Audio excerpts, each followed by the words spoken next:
भगवान मिलते हैं, जानते हैं कैसे? भगवान को प्राप्त करने का कोई भी उपाय नहीं है, केवल केवल इच्छा, जिज्ञासा। हाँ, आत्मा को जानने का अथा तो ब्रह्म जिज्ञासा, ब्रह्म को जानना है तो उसकी जिज्ञासा करो, और दूसरा कोई उपाय नहीं है। सब खटकर्म कर लो, लेकिन वो मिलेगा केवल उसकी जिज्ञासा करने से, दूसरा कोई उपाय नहीं। शास्त्र ने बोल दिया कि उसको प्राप्त करने का दूसरा तुम्हारे पास कोई भी साधन नहीं है, केवल उसकी जिज्ञासा करो, उसको ढूंढो। ढूंढने का कारण हमारे पास में मन और बुद्धि है, दो ही है। इंद्रियों से नहीं ढूंढा जाता है, मन से और बुद्धि से उसको ढूंढा जाता है।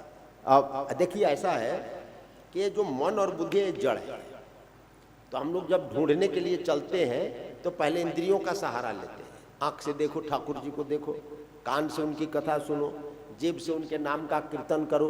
अब इंद्रियों को उसमें लगा दो, तो इंद्रियां लगते लगते फिर उसमें मन भी लगने लगेगा। पहले माला फेरने में मन नहीं लगेगा ना, पहले इंद्रियों से ही फेरना पड़ेगा, पहले हाथ चलाना पड़ेगा, जीभ चलाना पड़ेगा, ओठ चलाना पड़ेगा।